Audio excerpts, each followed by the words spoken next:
this the opening intro where we could have a good teammate story that's eligible for our audience? I did throw that in there. You guys were all on the same team with the Bandits, correct? Yep. What year was that? 2011. We were pretty good. Did you win? We kind of won the whole thing. Oh, well, we lost every game, so I don't know who won. Everybody won except us. Is that the year y'all won it? Yeah. That was our rookie year, Dorian. Yep. I feel like the best moment was probably that hotel that we got to stay in Louisiana was probably the best moment. The only reason I have an iPhone is because I dropped my phone in the lazy river and I had to buy one. I had a QWERTY keyboard flip phone. The only way I could tweet was if I was on my laptop. That was like after we won the championship, right? Like we definitely didn't enjoy the lazy river till after.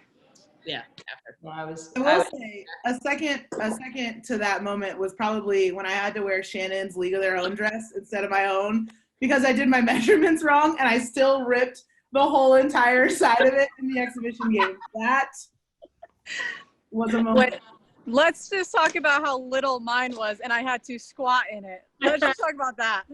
Oh, man. Are there pictures? There are some pictures. I have one of Dorian and I can send it to you.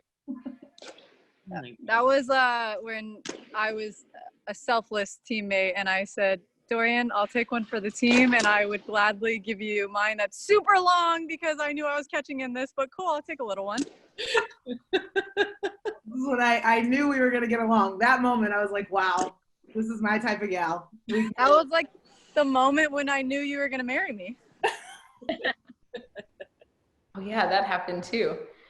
Well, I get we're 5 minutes in, and I know the participants are continuing to jump on here. So we'll go ahead and get started. And we'll make this official, which is kind of crazy. As look at all of you guys grown up. I'm so proud of you with where you're at. But I'll just to start, welcome everybody. I'm Jamie Loprice with the Alliance Fastpitch, and I am honored to have 4 of my friends, but also they've all been 4 very successful women in their coaching careers. So from my top, Lisa Goller with Western Illinois, head coach, first head coaching position. Dorian Shaw, associate head coach at Purdue.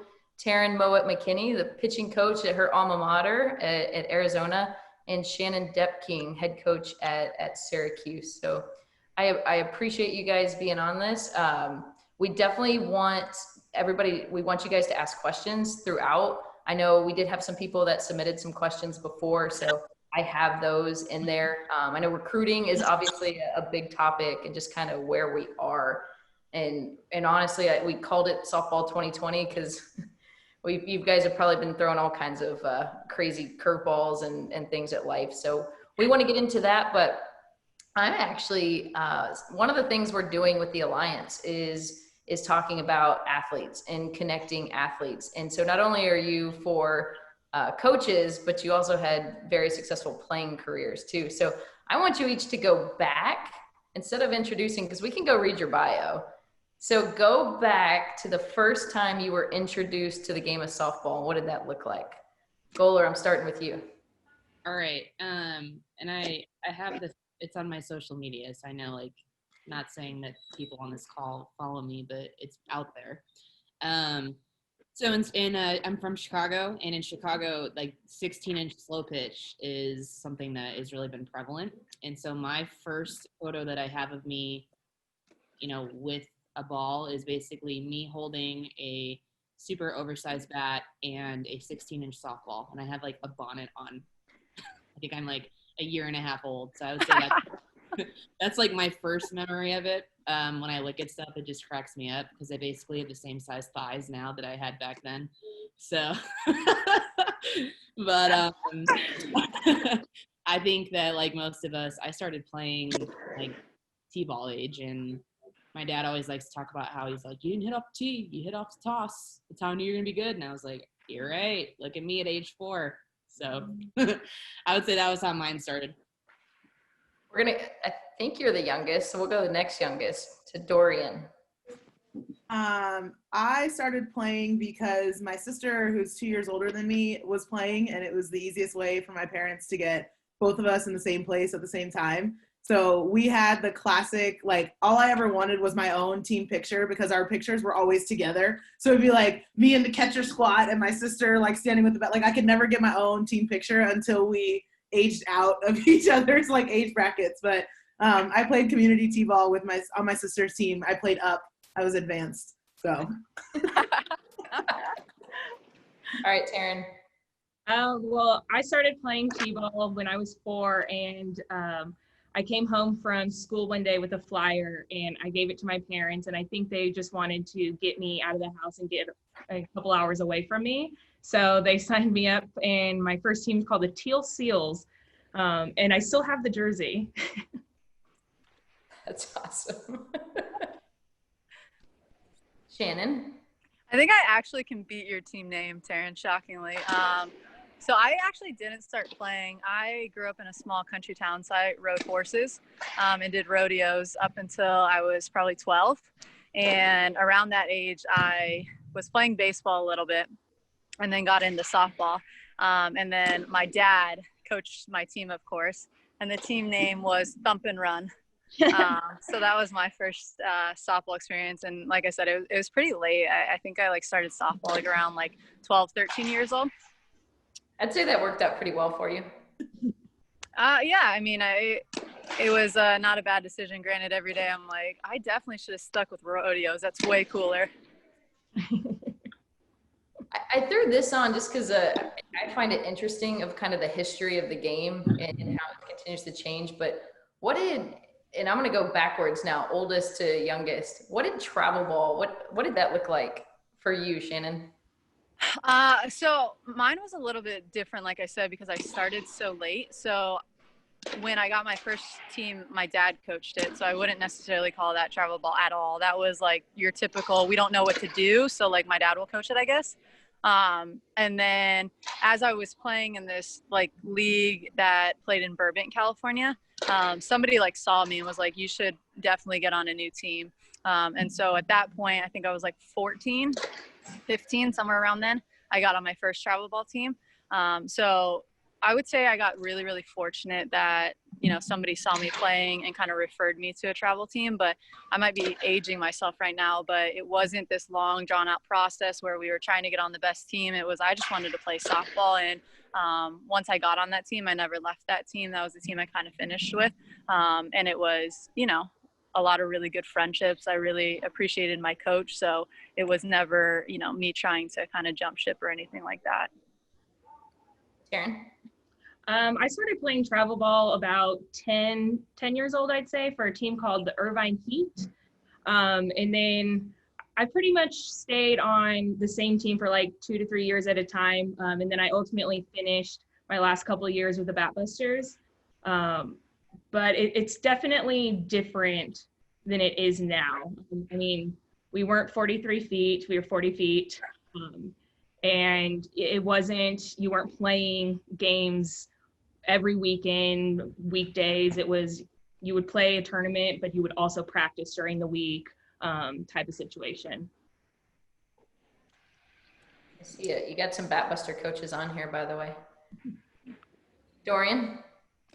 I would agree. I started around 10U playing like, it was travel ball, but we went to like Maryland and Pennsylvania, and I lived in Virginia. Like we weren't like traveling. But once I got onto the Shamrocks, we traveled. I mean, the biggest difference I think was just the lack of showcases. Like everything was, you played to win, and you know, you were trying to make it to Sunday, and everything was double elimination from there. So like, that was the biggest thing I think for us. And like Taryn said, we practiced a ton. We were a regional team that didn't have people flying in or meeting us from different states. Like the furthest kid was from New York, and she drove down for practice. And similar to Shannon, I stayed on that team from 14U, from freshman year of high school all the way through when I graduated. So. Goaler.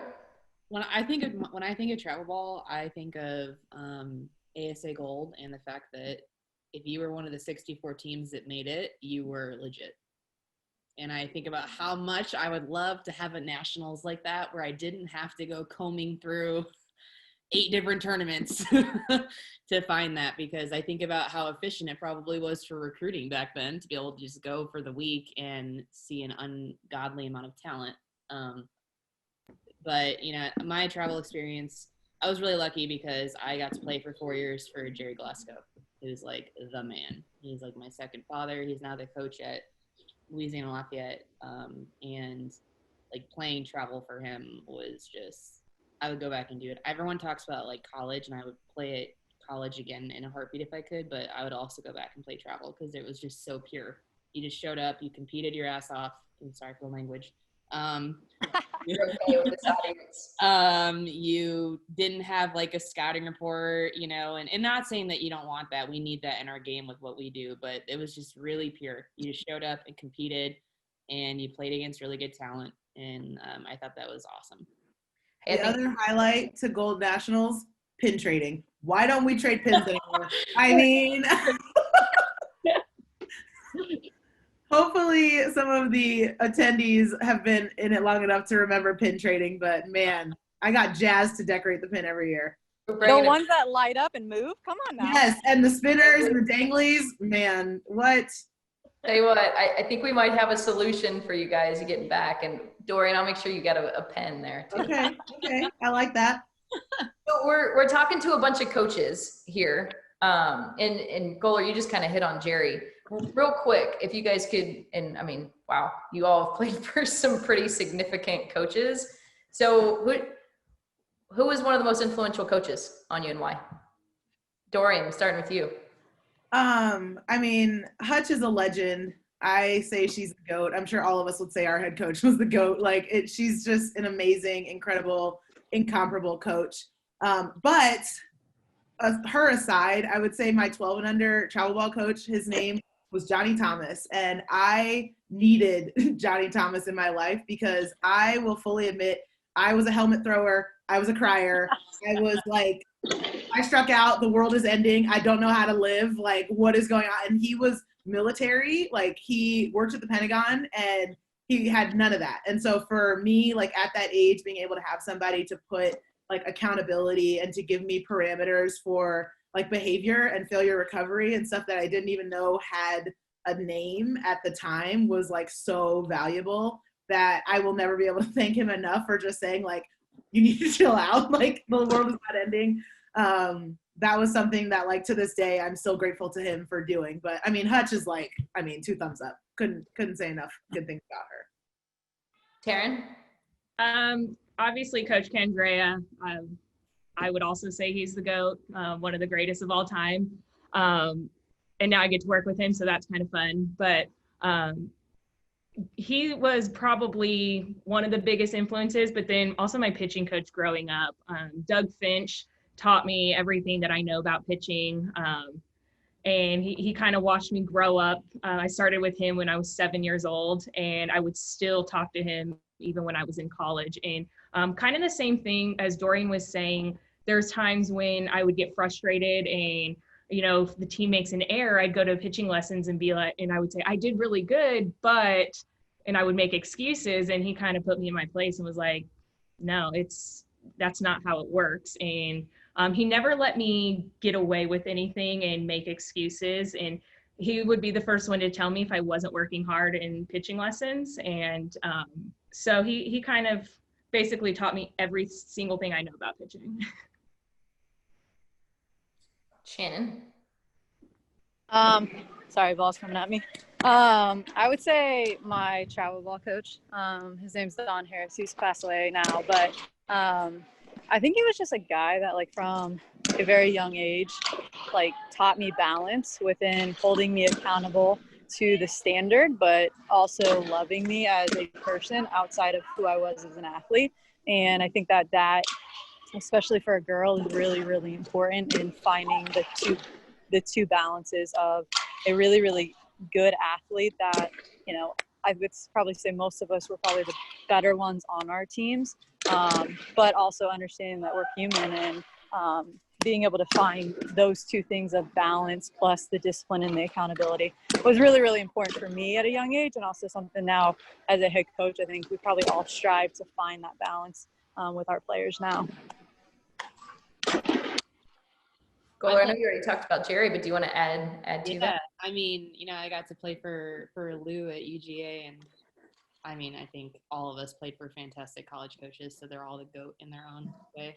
But Lou, Jerry's that nurturing players coach, and I think he helped me to like really love the game and learn the game, and always feel appreciated. And then Lou taught me that you can push someone and still like very much love them. And I think that in the moment when you're a player, that can be really tough. And looking back, I'm like, man, every time she did that, like, that's because she loved me so much. And, other times I was like, I want to throw a bat at this woman. But now that I'm like a head coach and there is a fine balance, like Shannon said, I'm so thankful. I don't think I would, it's not even a matter of thinking. I know I would not have had the same career collegiately and professionally if I hadn't gone to Georgia and played for her and Jerry. I did play for some pretty good coaches. Let's talk about you guys, and you really are all young. You're young coaches. Yes, Shannon, I'm looking at you too. But with coaches, vulnerability could be a big thing. If you can think of just like one of your most vulnerable moments as a coach, what was that, and how did you respond? I'll throw it out there for whoever. I could start us off since I'm the oldest here. I would say when I was at Dartmouth, we were playing in the championship game, and I sent a kid when I should not have sent a kid, and we ended up losing the game over it. And for me, being able to stand in front of my team and own, that one's on me essentially, was a very vulnerable moment for me, because I think it's really easy to kind of navigate, well, we should have scored in this inning or we could have done that. And, it was a moment that for me was really, really hard, but I think really, really important for them to see that we're all in this together, and as much as we get on them for some of those things, it was a moment for me to own the fact that, yeah, that one was on me, and I made a decision that cost us a really, really big game.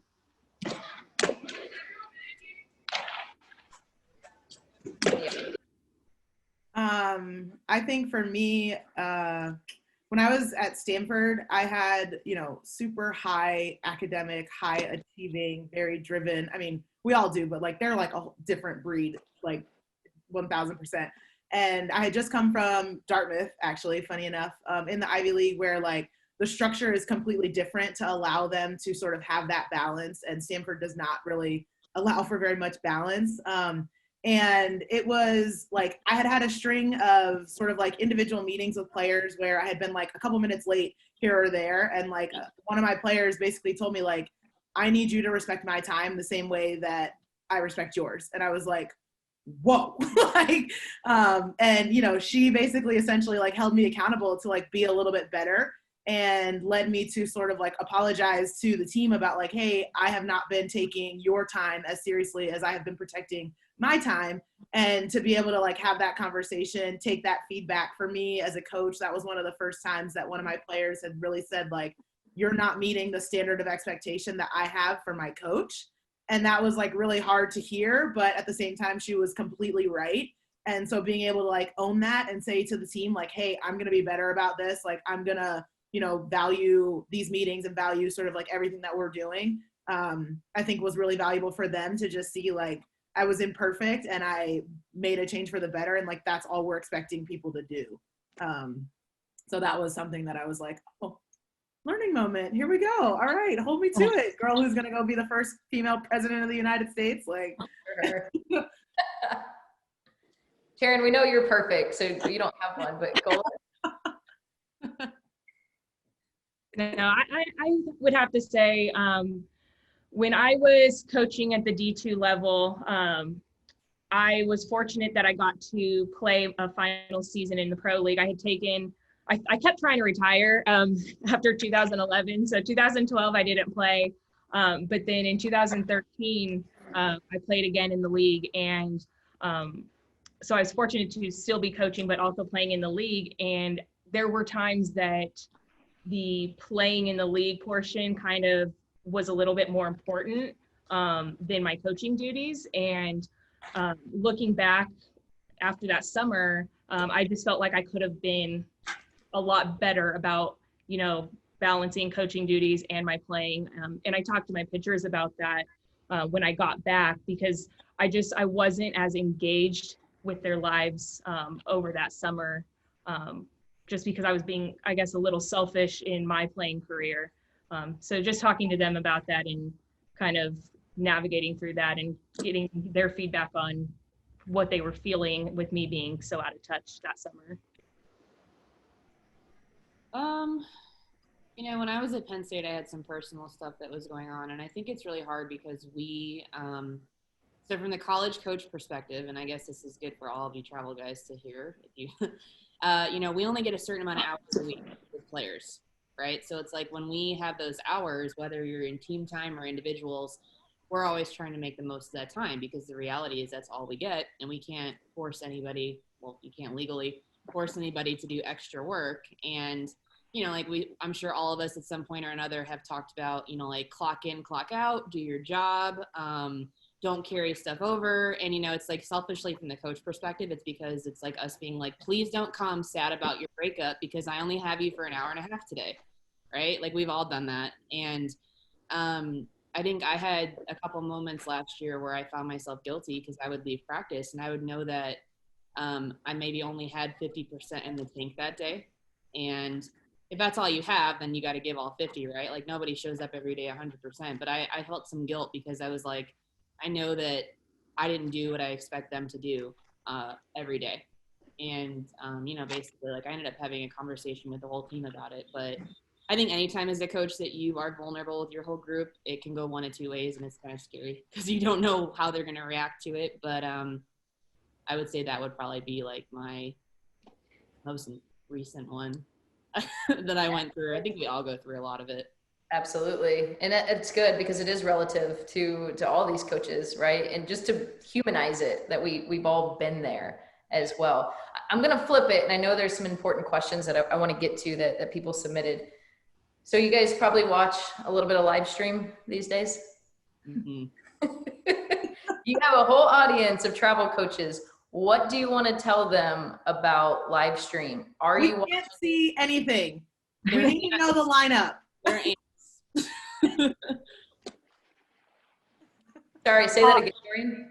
I said we can't see anything. We need a lineup. Like if you're on AGL, type the lineup in. If you have a Twitter account, post a picture of it. Like it helps us so much because it's really hard to see, especially when the fence is a good 30 feet from home plate. Like I can't see past the hitter and the catcher. Like it doesn't happen. So I need to know when people have announcers, like amazing.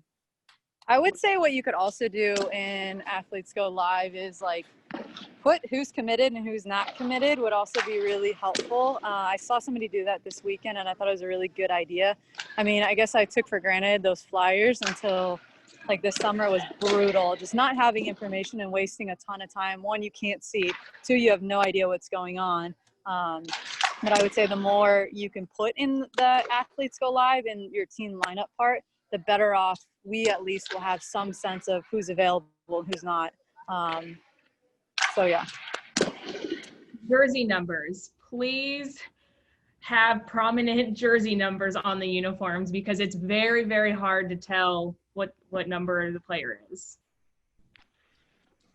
And this is not necessarily streaming related. It's tangential to streaming because if we're going to see your lineup, I'm next going to go to your website. And if your website is non-existent or not updated or really hard to navigate, like that's going to make it more frustrating for me because I might not know enough about the player to know whether or not I want to call a coach and like start a whole dialogue about it, because sometimes you call a coach and now all of a sudden you've offered a kid a full scholarship and you're like, I don't know what the hell just happened. Like I called to get the email address and now she's like committing and I didn't even offer anything. But any like I know websites are like really challenging to navigate, but if you can, even if it's like the most simple like of websites, even if you have a Facebook page and you take a picture of your, profile sheet and you put it up, like that's really helpful because we're going to go looking for information if a kid catches our eye, likely before we're going to call a coach, at least for me. I know you guys have mentioned AGL a couple times, and I know there's other platforms, which by the way, we're completely neutral. So I don't care. Who's done it best? What's the best you've watched this year? You mean like the platform or the team? I think Periscope is the easiest, personally, because it doesn't require anything extra, right? Like you can use any camera, you can set it up.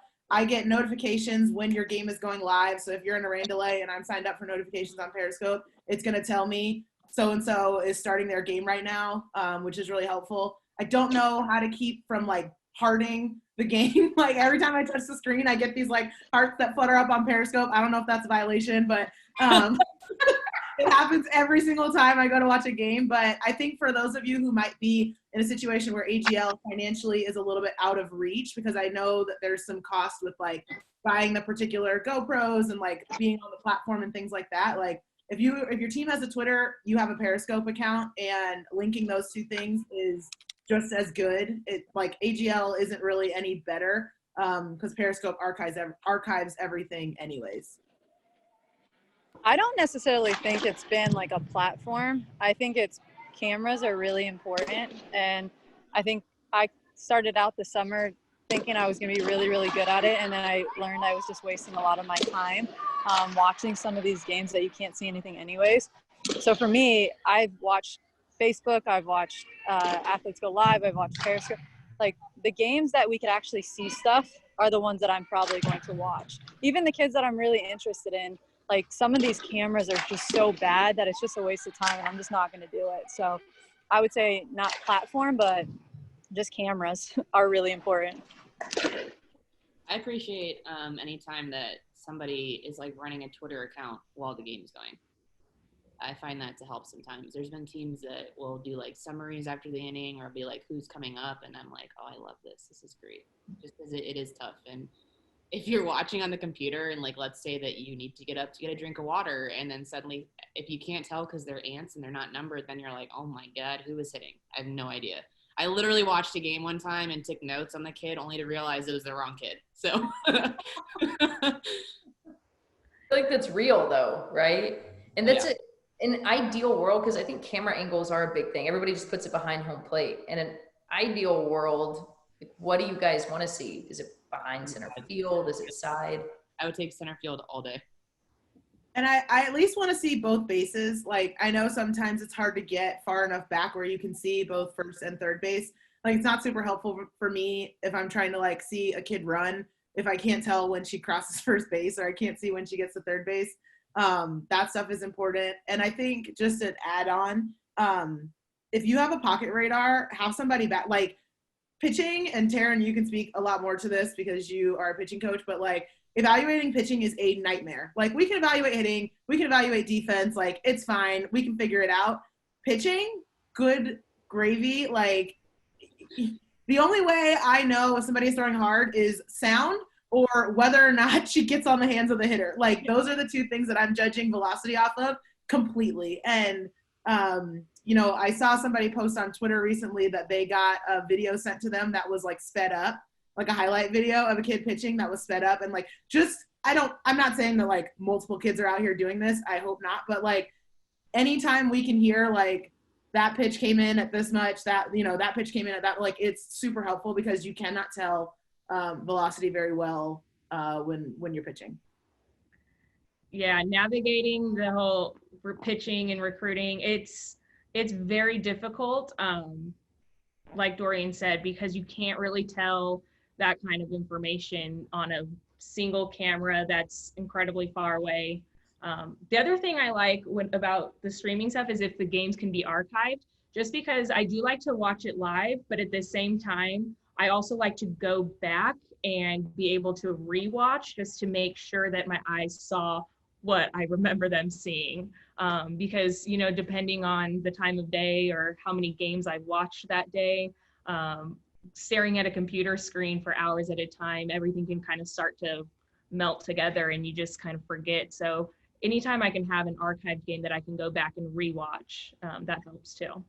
Karen, And are I you love that because everyone on our staff can watch it. So like I'm our recruiting coordinator, but Boo is our pitching coach and our head coach. So like if I like a pitcher, that's awesome. She can also go watch that kid throw really well in a game against a top team. And it's not like when we were live where it was like, oh, I just watched this kid throw an amazing game and I tried to FaceTime you during the game so you could see some of the pitches and it like didn't, like she can go back and watch it for herself on her own time. And I think that's really sort of been part of the silver lining of going virtual. Like, no, it has not been what we wanted it to be, but that is one of the features that is nice that kind of outweighs being in person, because it's rare that you'll see two of our coaches at the same game. Like we spread out and we don't recruit together very much. So it's nice to be able to have that, that luxury. Speaking, you guys are talking a lot about games and game footage, and Taryn, I was going to ask you specifically, especially with pitching, are you watching other like practices or workouts? Like, do you guys want to see that video as well? I do like watching the pitching workouts. I don't like it when it's masses of pitchers in a line, because then it just gets kind of chaotic. But I do like watching a pitching workout, and I don't like just watching the good pitches, like the edited video of only my good pitches. I like to see some of the mistakes, and kind of how they recover and how they adjust from maybe that bad pitch. So I do like to see like a real workout, and it kind of helps me see their routine and what they're working on that day or that week. Hey, Taryn, speaking of seeing, does the University of Arizona pay their electricity bills? Right, I totally didn't realize that. I can't even tell you're a blonde. I have to find the switch, to be honest with you. So give me 1 second. I don't hang out up here very often. Can I just say something about getting film? And you know what? If Dorian and them don't echo this, that's okay. I'll put myself out there for this. I can't handle getting video when I'm supposed to recruit a player and it's side toss, off a tee, or front toss. I do not want to see that. Like, my 8-year-old cousin hits front toss, and it looks good. I like workout video for pitchers because I can confirm what I'm seeing in game. I'm like, okay, she got a lot of swing and misses with her rise ball, but like, let me see if it's actually breaking. That confirms what I already have seen. I could do without position player like workout film generally, because I'm going to confirm it by watching a game anyway. So now I'm just doing double the work. Like, I watched your workout video. I'm probably already interested if I'm taking the time to watch your workout video, whether it's on Twitter or you emailed it to me or whatever. So I'm going to go confirm that like with game footage. I'm not just going to recruit somebody. I will just recruit somebody off of game footage, position players. I will not ever just recruit somebody off of workout footage. Now, is it helpful in some sense to like give a barometer of whether or not I'm interested? Sure. I agree with Goler on the side toss, and the tee is just like, it's a throwaway. The ball is never stationary in the game. But I prefer to be able to see, like, if your mom is taking video on her iPhone, I would rather see like you hitting live in a game from the side on an iPhone than you hitting side toss like on an open field with no defenders and no context for like what's going on. Yeah, I mean, if you want your kids to stick out, send us a video of them on a hack attack hitting a 63-mile-an-hour curveball, because that's what you're going to see in college. Let me see that they can hit that. Let me see that they can hit, BP a full arm circle is still better, even if it's 58, than front toss, in my opinion, because it still is what we're doing every day. And that's going to give I'll say me, I don't want to speak for them. That's going to give me an idea of what your baseline is going to be when you come in. And I mean, it's nice to know exit velo off the tee, but nobody hits off the tee in the game. So I don't know what your 76 exit velo really is going to do for us, I guess. You can't hit a breaking curveball. Your 76 is sitting on the bench next to me. Yeah. Like, I don't mean to, I mean, I'm sure I came off sounding really condescending, but it's like, if this is about what's going to set you apart and make you better, like, that's honest information that is from us who literally get emails every day that we go through. Well, that's exactly, I knew this group would keep it real. Yeah. So I appreciate that. We got this question, and I got it before as well. I see it all the time on Twitter. An athlete tags you guys. Good thing, don't look at it. They should do it. What are y'all's thoughts? I don't mind it. Like, I think I mean, we talk all the time as a staff about like recruiting is two ways. Like, we're recruiting you, you should be recruiting us. Like, at the end of the day, we want people to choose our university because they looked at other places and this is where they want to be, right? And I think that we all probably feel that way. I might be different about this, but I don't mind it. I don't care. They're trying to put themselves out there. They're using the platform that they have grown up on. Like, they don't grow up on email. Like, the lack of email etiquette that I see is like, they don't grow up with email. They don't grow up like handwriting letters. And so that stuff is like totally archaic to them. Social media is their form of communication. And I think we're silly to like turn our noses up at the one way that they know how to put themselves out to the world. Like, they're trying to promote themselves and that's what they know. And it's an easy way to do it. I don't mind it. I don't mind it as long as they understand that I can't respond. Like when they send it, if they send it to me like in a direct message, as long as they understand I can't respond. I don't mind being tagged with video and stuff. I mean, I'll check it. I don't always get to everything that I'm tagged in, but for me, at least it's available to me to look at. Yeah, I don't think it's a problem. I think there's another piece to it that like speaking as the only mid-major school here. I mean, I came from Power Five, so I've had both worlds, but sometimes it gives me an idea of who else is interested in them too. I'm over here shooting my shot on some kids that I have no business at. So when I'm getting tagged in tweets with like SEC schools, I'm like, nice work, Elisa, good job. But on the flip side, if I'm getting tagged with schools that, in my opinion, are maybe, there's no way to say this without sounding rude, maybe like not the same level as us, then I'm also like, okay, what's going on that I'm off with what I saw. So I think there's a lot that you can take from it, but Dorian's right. Like, we can't sit here and be like, this generation uses Twitter too much. Like, we all know that it is what it is. And I think for them, like with the rule change, it is a way, like we can like things. That's like all we can do. We can't reply. I think we can like and retweet. Like, we can't reply. So it is a way for us to reciprocate interest in a way of like, okay, well, at least she liked it, or he liked it. So I know that they saw it and there's at least something there. Like, I'm not going to go through and like tweets of kids that I'm not interested in because I don't want to sort of build up this like back and forth level of interest. I mean, I might be reading too much into it, but I do think that that's probably where their heads go when you are liking things. And like Elisa said, like, if Arkansas likes it and I'm tagged in and I like it, like, okay, cool. Like, we're probably in a good spot, and just like being able to have sort of a sense of the general ballpark. Some people may have seen that kid more than you have. Some people may have seen them less than you have. So you get a sort of a general idea of where they're falling on like a 30,000 foot view skill wise too, based on sort of where they're at with that. But I do think it is a way for them to know without us being able to talk to them, or, I mean, we can send emails and do things like that, but it's one more sort of touch point for them to say like, oh, so-and-so liked my tweet.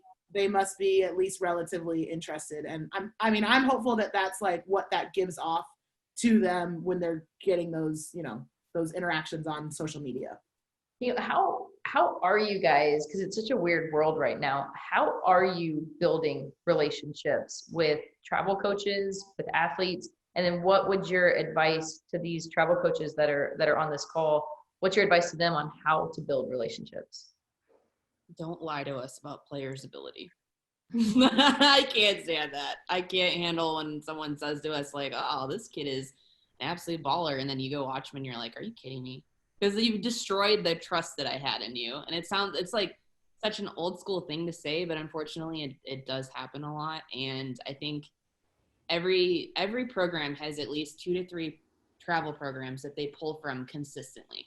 I know these two, they could tell you like, I mean, I'm not going to sit here and name them off. I think a couple are on this call, but the reason I consistently pull from them is because I know that they play the best schedule, and they have always been really, really honest.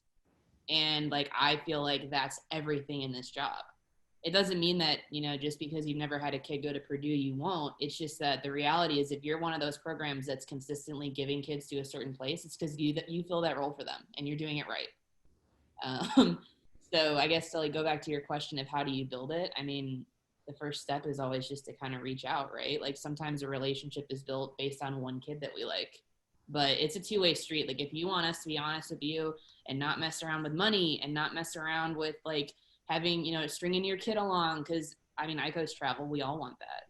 Then it has to be, on both sides.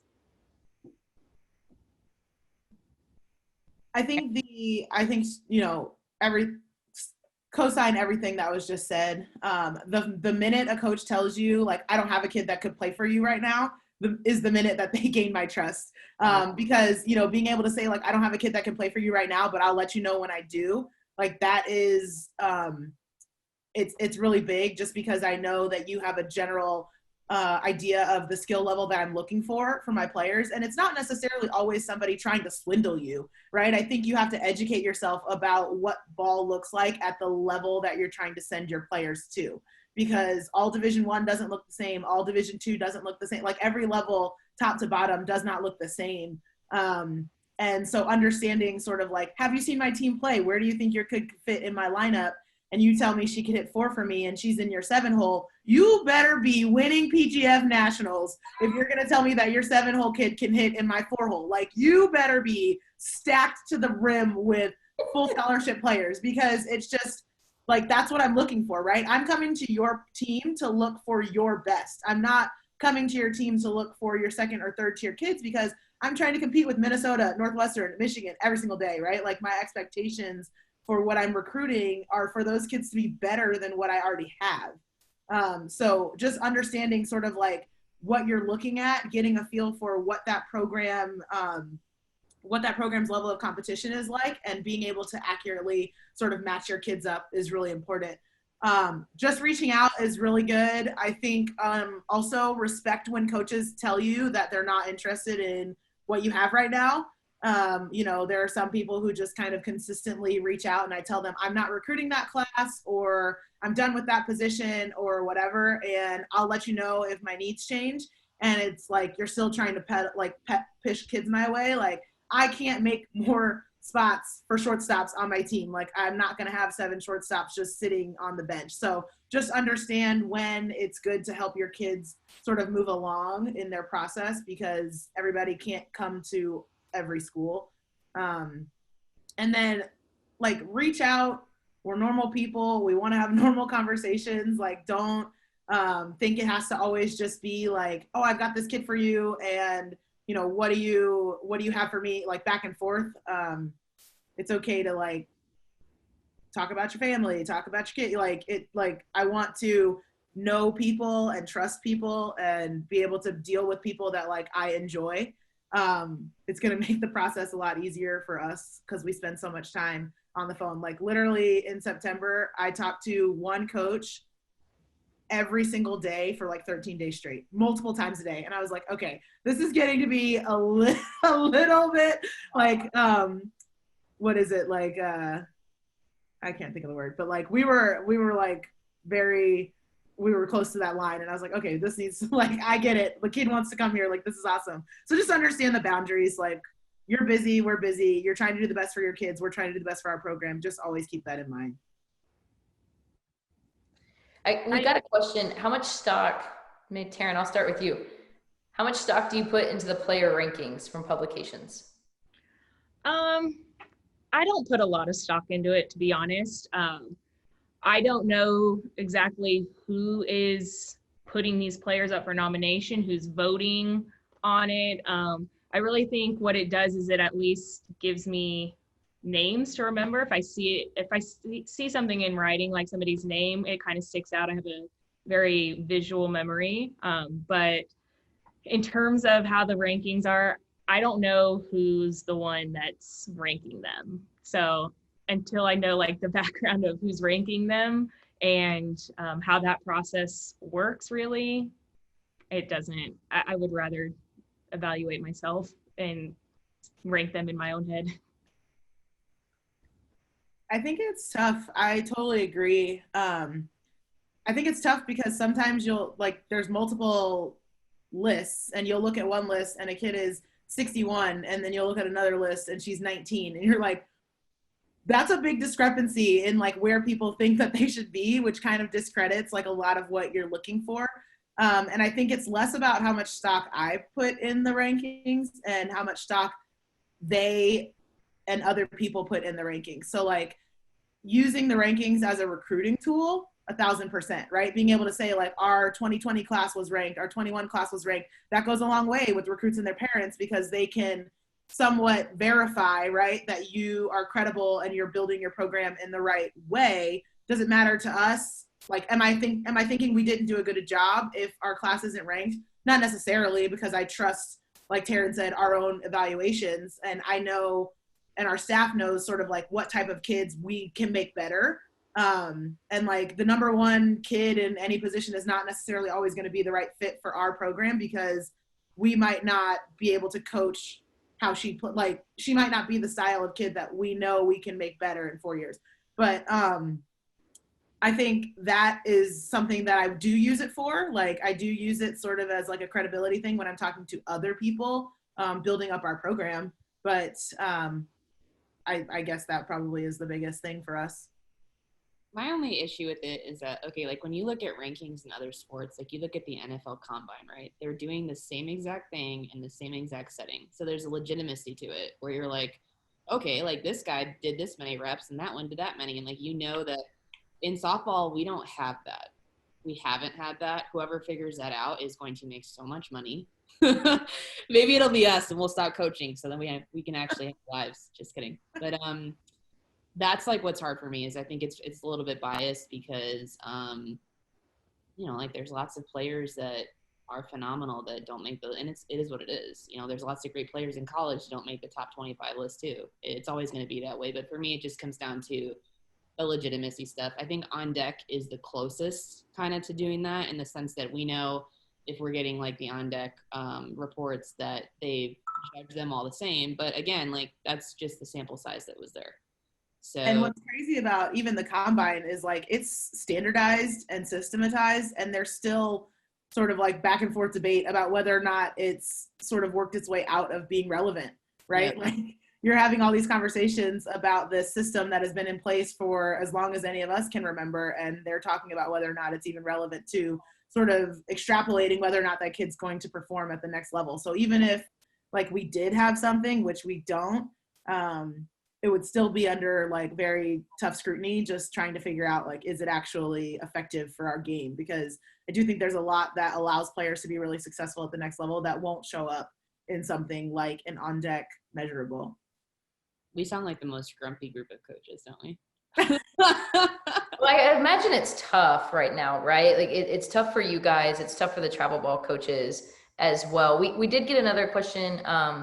When age group is the time for athletes to start sending emails? So when should they start sending emails to you guys? And should travel coaches be reaching out to coaches on behalf of their athletes? You guys can, and I know we're running short on time. If you guys want to just answer that quickly. So I have a thing with too young of players sending me emails. Like I got some 2026 emails recently, and I just don't even pay attention to that. I put them in, I file them away in a 2026 folder that I had to create because I did not have one already, because that's just too young to me to even think about. But another small issue that I have is when travel ball coaches will, you know, call and tell me about a player that is just way too young that I'm not allowed to do anything about. And my first thing in my head is, I don't know how to respond to this because there's nothing I can do other than put them on my radar and watch them until 2 years from now when, okay, now I can, you know, start to talk to them. But I personally sometimes have a hard time navigating that because I don't know what to say other than, okay, I'll put them on my list, I'll watch them, but there's nothing I can do from this point forward until they're old enough. I think that in that age where we're not recruiting that class, like those kids have other things that they need to be focused on. Like they don't need to be focused on emailing coaches who aren't recruiting their age group, aren't recruiting their class yet, are just going to put their email into a folder on the side. Like they need to be doing their homework and developing their skills and going to practice. Like those are the things that they need to be doing. And being a kid, by the way, that's important too. Like I don't think you're getting ahead by emailing us as a 2026 because we're not recruiting you right now. We're not going to remember, and you're still going to have to be at that level by the time we start recruiting you. So a lot can happen between the ages of 12 and 14, between middle school and high school, like physically, as far as development is concerned, as far as skill is concerned, as far as interest in softball is concerned. I think when you get to be 14U or you're in sort of that class that's like 2 years out. So like if we're recruiting 22s right now, 24s, sure, I'll get emails from 24s and I will sort of start to like, you know, make my list and things like that. Like I would say that's realistic. 25s and 26s, it's unnecessary in my opinion, because like Taryn said, we're not going to do anything with it, and they have much better things to be doing with their time. They or their parents or whoever is sending these emails on their behalf have way better things to be doing with their time at that age, in my opinion. So we're at a weird time now, right? You guys, where there's probably 21s that are really good that haven't committed anywhere. What would you tell the coaches of these 2021s of kind of what's going on? Well, speaking as someone who took over a program that had no 21s, I've been through that. I think that as a travel ball coach right now, you need to be very diligent, in my opinion, with these kids, because there are a lot of programs that are going to have money open and have roster spots open. And there's a lot of programs that are now going to have COVID returnees who are going to have rosters of 30 something people. So I think it's not like you want to like go out of your comfort zone and pedal your kid out, because I hate saying that, but there are so many programs, myself included, any of you that have 21s that are available, email me or contact me, please, who are the right fit. And it's just, the reality is like, we all have dream schools, but at the end of the day, isn't your dream school where you're going to go, you're going to play, you're going to compete, and you're going to get a degree in something that you can use after? And I think, you know, the older they get, the more that these kids start to realize they have to be like open-minded about it. But I do think that you have to be diligent on your end. And the older they get, they do rely on you as a travel ball coach. It's way different talking to a travel coach who's got a 21 available than like the 22 hot off the press. And, you know, like you're kind of their lifeline. And I hope when you're, you know, you guys can recognize that it's very different conversation, but like you doing that is literally everything to that kid versus the kid that got 15 calls in September 1. And I think helping them and their families navigate what's important. So like if they want to be a conservation biologist, right? Like tell them, pull up every single school that has softball and conservation biology, because you need to be reaching out to every single one of those programs because they have what you're looking for, and sort of start to widen that net as far as what you're considering. Maybe they didn't originally want to go out of state, but all the schools that are in their state have told you they're done with their 2021s, right? Like there's going to be some hard decisions that they're going to have to make, and the better you as travel ball coaches can sort of help prepare them for that, the easier that transition is going to be for them, whether they feel like they are compromising on distance or cost or size of scholarship or whatever. Like there are some things that they should not compromise on, certainly, right? Getting their education, being in a place that's a good fit for them, all of that stuff. But there are certainly some things that they can compromise on. Like, I don't want to be in a cold weather school. Well, this cold weather school just called and they've got 75% for you, and it's, you know, a month before the NLI signing. Like that's a really good opportunity. So just helping them sort of navigate like what's a good opportunity, what's a good offer, especially considering sort of where they're at, right? Like keep that like big perspective for them, because sometimes they get so locked into their own situation that they don't think about that stuff. And help the families navigate that as well, because sometimes it's not the kid that's limiting her options, it's mom and dad or whoever is supporting her through that process that needs to have either a reality check or a timeline check, or, you know, just some sort of conversation to like bring them back to sort of, being more grounded about the process. You guys, we got a question. What are some of the top metrics that you guys are looking at? So you talked about on deck. What information, metrics wise and data wise, are you guys looking at in athletes? Pitching. With pitching, I like to see velocity. Doesn't mean that they have to be the fastest pitcher, but I just like to see where they're at. And I like to know how many pitches they have, but I like to know how many pitches they throw in a game. Like some pitchers will say, oh, I have 8 or 9 pitches. First off, you probably don't.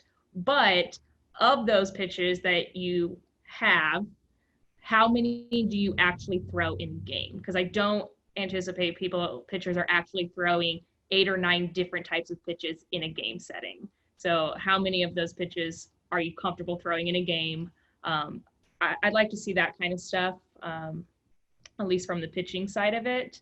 And if there's a metric for accuracy, which it's hard because how many times are you trying to hit a spot and aren't able to hit that spot? Or if you miss the pitch, are you missing on the correct side of the plate? Because there's so many times that a pitcher will miss their spot, but they'll miss on the complete wrong side of the plate, which as a pitching coach is very irritating because it kind of messes up the whole plan. But if you're going to miss your spot, I want to see that you're missing on the correct side of the plate that you were trying to throw it on. But I don't know how to who helps set the defense. It's also very irritating because it messes up your plan. So those of you who work with pitchers, tell them miss on the right side of the plate for the love of God. I literally told my team that today. Are there any other metrics that you guys want to see that helps you evaluate an athlete? I have one that it wouldn't come from on deck, but it would come like when they email. So, and I realize that hits and stuff can be, if you played against a team that had a shortstop that wasn't necessarily a D1 shortstop, then like you could have hit a ball up the middle that would be fielded, right? Like it's hard to say. But one thing that is very black and white is your strikeout percentage. And I am someone who more times than not, like one of the questions I'll ask coaches when I talk to them is I'm like, hey, like, is she tough out? Is she putting the ball in play constantly? Is she scrappy? And I would love to see that because if you're someone that's striking out on average 2 times a game in travel ball, probably going to strike out 2 to 3 times in college ball. And it's, there are certain hitters that are all or nothing, but Western Illinois is not a school that is going to be successful if we have 9 all or nothing hitters. So I think that's one that is sometimes overlooked, but there is a lot of value in knowing if a kid is able to constantly put the ball and play hard. I agree 100%. Like we passed on a kid who was super fast because she struck out a ton. And I'm like, I don't care if you're fast, if you can't get on base, like that does not help me.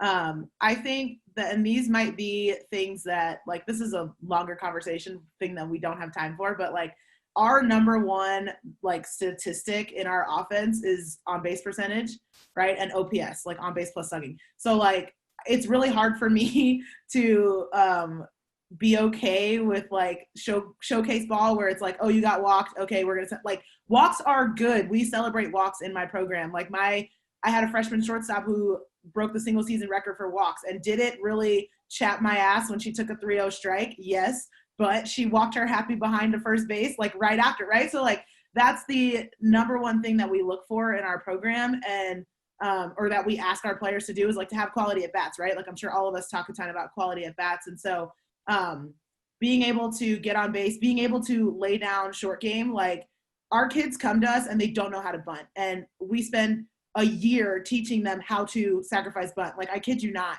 And it's really, really frustrating because they don't do it in travel ball. And like, there's a kid that we really liked that we ended up taking over another kid because we had seen her lay down squeezes in competition. Like she got the squeeze down on the first pit, like, and she can hit, right? So like being able to see sort of that you have a wide array of offensive skill for me as a hitting coach is really valuable. And it's not necessarily something that's like a metric per se, but if a kid emails me and says, I was 4 for 6 with 2 doubles, a single, a home run. I had 3 walks and 2 sacrifice bunts. Like that's a good, well-rounded offensive weekend.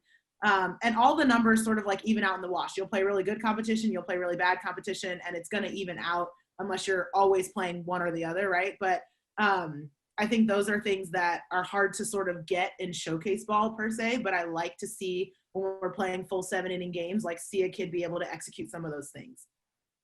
7 innings. What a concept there.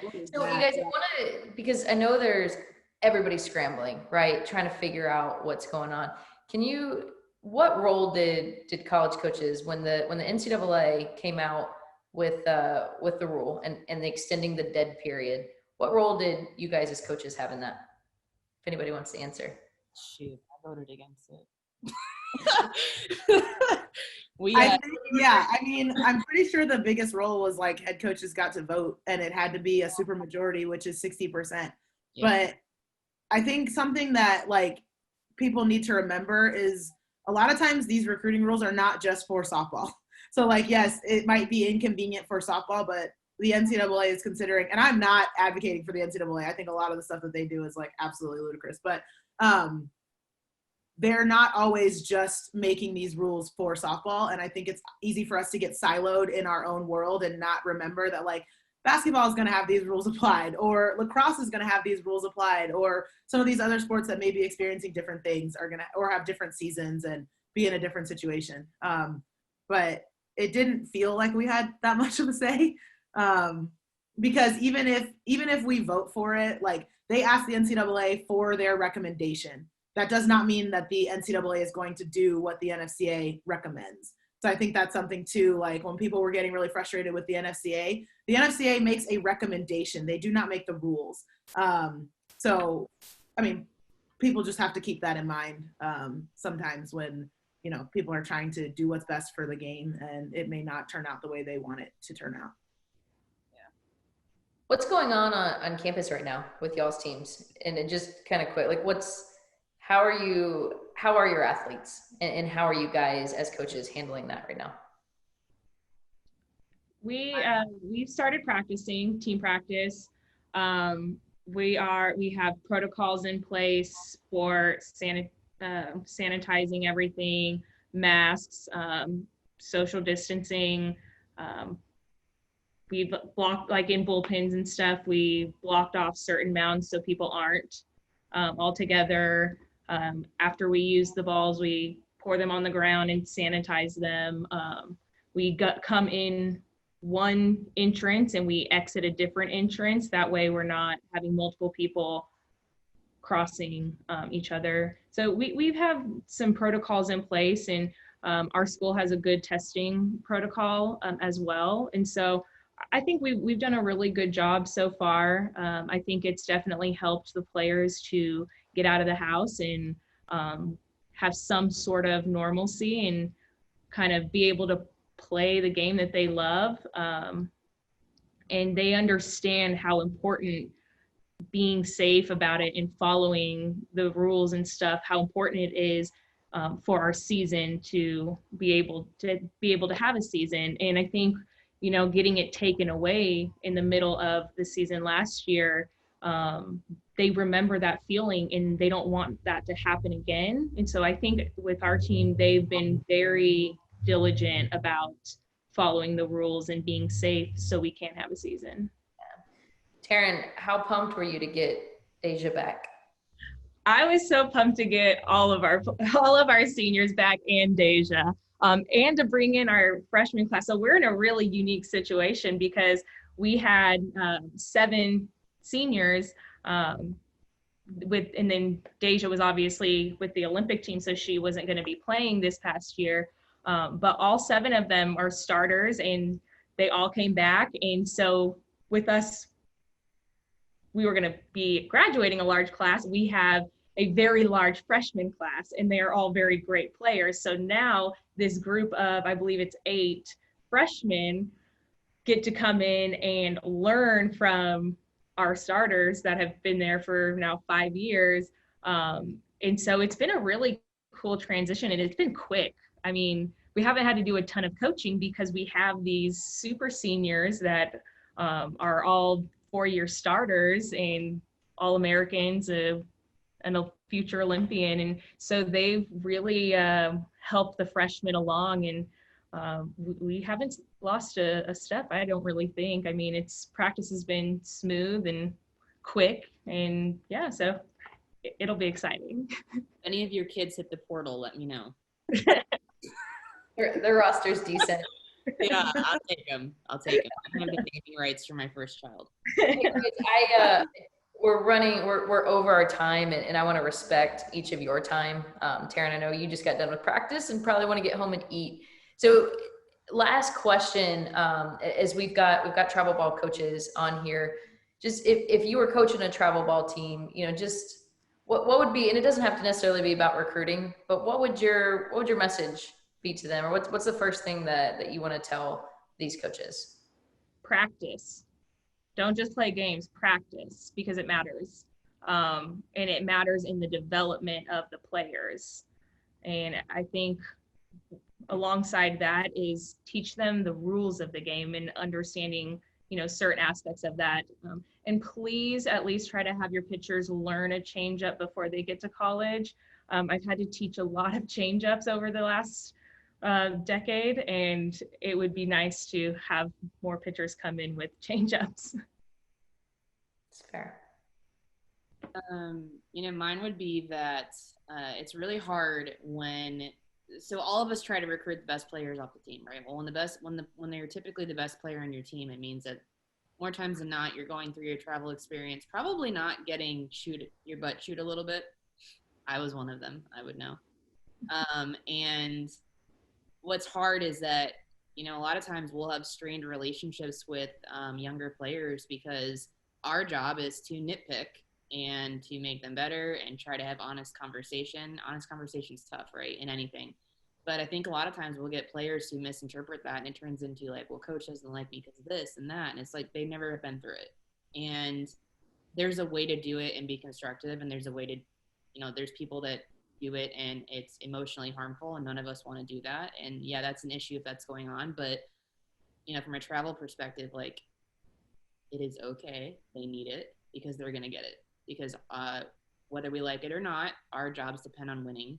And it's really rare that you're going to have a day where you don't get on somebody. And I would just find it very refreshing if I had kids that came in that were pretty hard-nosed like that because they had experienced it to an extent. Not like an everyday thing. Don't beat a dead horse. But when it's needed, do it.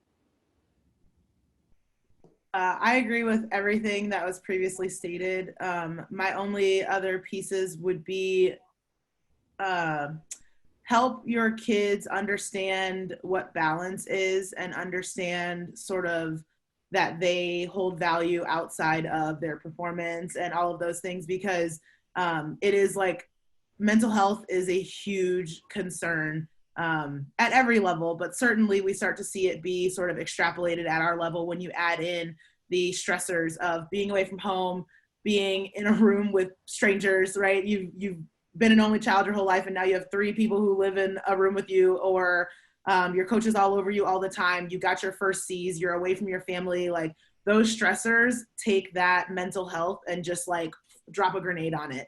And they don't often have coping skills. And so for us, we spend a lot of our time helping our players learn to cope with struggles of like life. So helping them to sort of like find balance, helping them to understand that like you don't have to play every single weekend. Let your kids go to homecoming. Like, the world's not going to end if a kid goes to homecoming. The world's not going to end if a kid goes to her cousin's wedding. Like, it's not that serious. We let our kids miss practice for some of those things too, and they have to be people, and they have a much better experience when they get to be people and you allow them that sort of like freedom to be themselves.